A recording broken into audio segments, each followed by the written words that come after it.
Assalamualaikum warahmatullahi wabarakatuh. Perkenalkan, nama saya Liza Gita Juliana dengan ujung NIM 058 dari jurusan Ilmu Kelautan, Fakultas Matematika dan Ilmu Pengetahuan Alam, Universitas Sriwijaya. Di sini saya akan mempresentasikan hasil tugas saya dengan judul Analisis Regresi dan Korelasi. Baik, sebelumnya saya akan menjelaskan dulu apa itu analisis regresi dan korelasi. Analisis regresi dan korelasi adalah dua teknik statistik yang umumnya digunakan untuk memahami hubungan antara variabel. Analisis korelasi mengukur seberapa erat hubungan antara dua variabel dan menunjukkan arah dan kekuatan hubungan tersebut. Sementara analisis regresi bertujuan untuk memodelkan hubungan antara satu atau lebih variabel independen dengan satu variabel dependen. Kemudian masuk ke dalam materinya, yaitu analisis regresi yang memiliki pengertian metode statistik yang digunakan untuk memahami hubungan antara satu variabel dependen atau variabel respon yaitu Y dan satu atau lebih variabel independen atau variabel prediktor yaitu X. Kemudian regresi ini juga memiliki jenis-jenis. Jenis-jenisnya yaitu regresi linier. Regresi linier ini digunakan ketika hubungan antara variabel dependen dan variabel independen dapat dijelaskan dengan garis lurus. Kemudian yang kedua ada regresi logistik. Ini digunakan ketika variabel dependen bersifat biner atau kategori. Kemudian yang ketiga ada regresi polinomial. Regresi ini digunakan ketika hubungan antara variabel dependen dan variabel independen tidak linier dan dapat dijelaskan dengan polinom. Kemudian yang terakhir yaitu ada regresi non-parametrik. Regresi ini digunakan ketika asumsi tentang distribusi data tidak dapat dipenuhi. Selanjutnya, model regresi.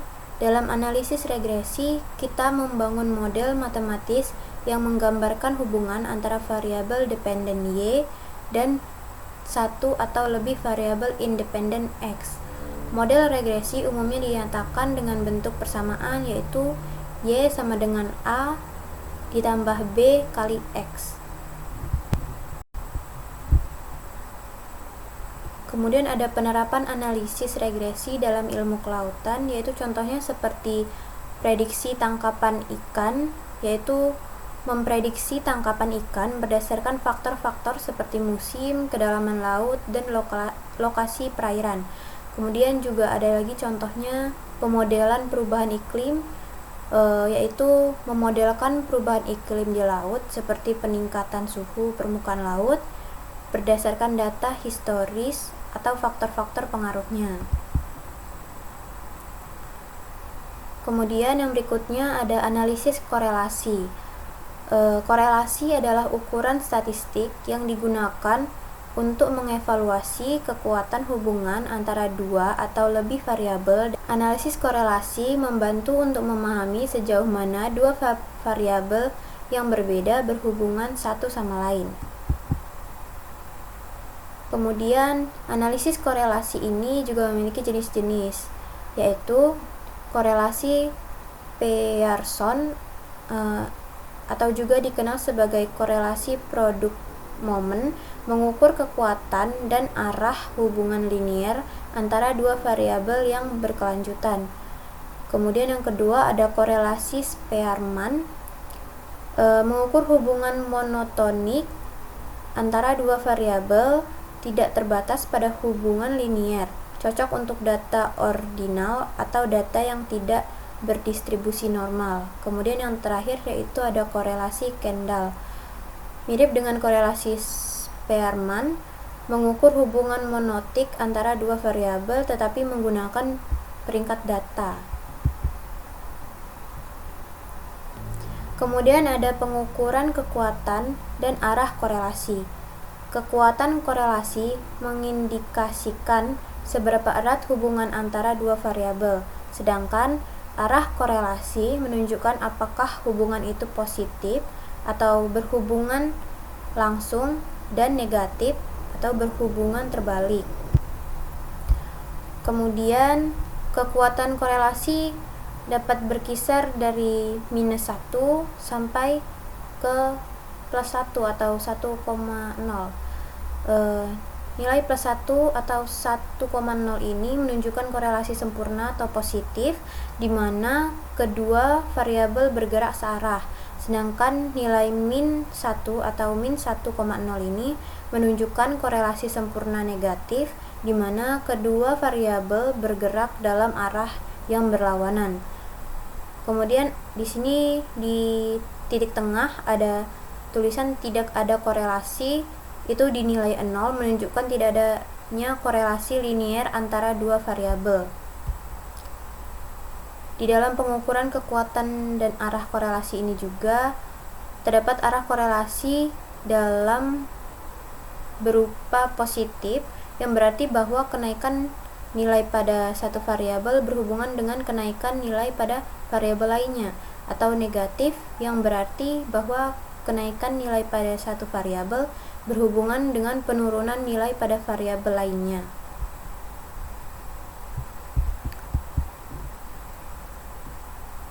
Baik, sebelum penutupan, di sini kita langsung saja mencoba ke Excel untuk menyelesaikan tugas yang diberikan. Baik, di sini sudah ada contoh soal. Berikut merupakan data hasil percobaan laboratorium tingkat toksisitas konsentrasi logam berat terhadap persentase kematian ikan. Pada soal nomor 1, buatlah persamaan regresi linier sederhana untuk memprediksi konsentrasi logam berat terhadap persentase kematian ikan. Nah, di sini terdapat data konsentrasi logam berat dan persentase kematian ikan. Kita masukkan data ini ke Excel.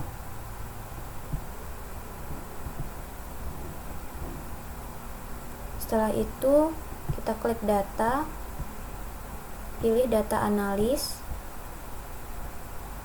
lalu pilih regression.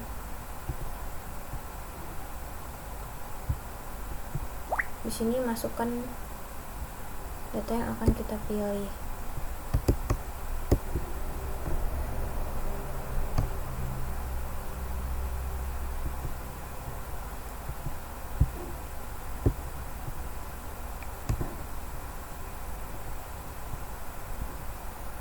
Lalu klik OK, maka akan jadi seperti ini.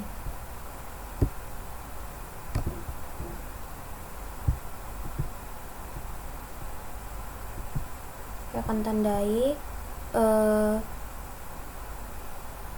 dua hasil ini karena ini konstantanya. Kita masukkan ke persamaan analisis regresi tadi, yaitu Y sama dengan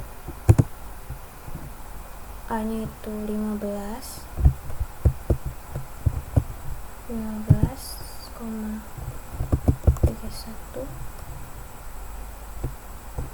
ditambah dengan 20,8,9.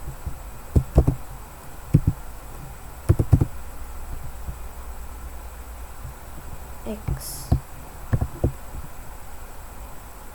Oke, lanjut ke nomor 2. Hitung nilai Y jika konsentrasi logam berat adalah 3,3 mg per liter dan 3,5 mg per liter. Kita gunakan permisalan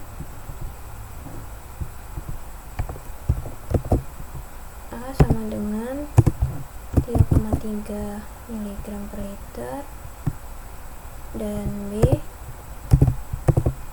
sama dengan 3,5 mg per liter. Nilai X ini dikali dengan nilai yang 3,3.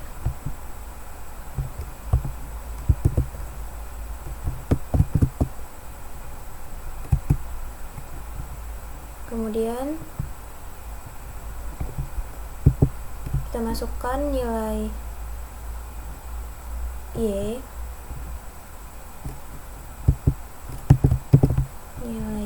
ditambah dengan nilai yang pertama kali kita kali tadi,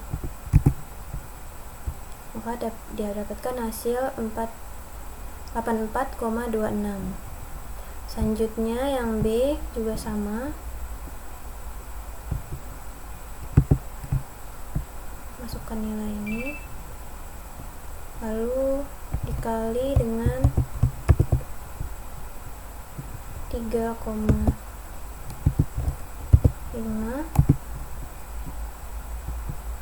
kemudian kita masukkan di sini.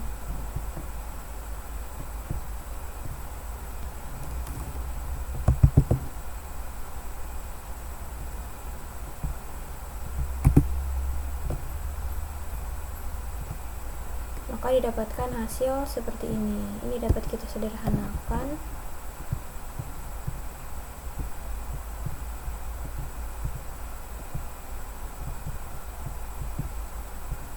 Ini adalah jawaban dari nomor 2.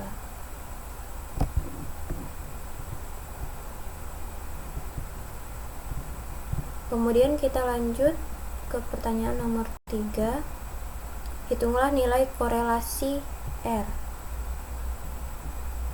Maka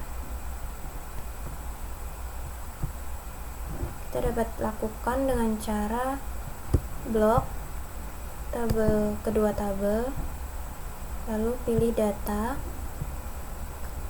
analisis, kemudian pilih yang correlation ini, klik OK, masukkan data yang ingin blok dua tabel ini. Jangan lupa centang di bagian sini. Nah, maka didapatkan hasil seperti ini. Nilai dari hasil analisis korelasinya itu didapatkan 0,98 ini. Kita tandai. Nah, ini. Baik, mungkin sekian materi yang dapat saya jelaskan untuk memenuhi tugas. Saya ucapkan terima kasih. Apabila ada salah-salah kata atau salah dalam penyampaian materi, saya ucapkan mohon maaf. Saya akhiri. Wassalamualaikum warahmatullahi wabarakatuh.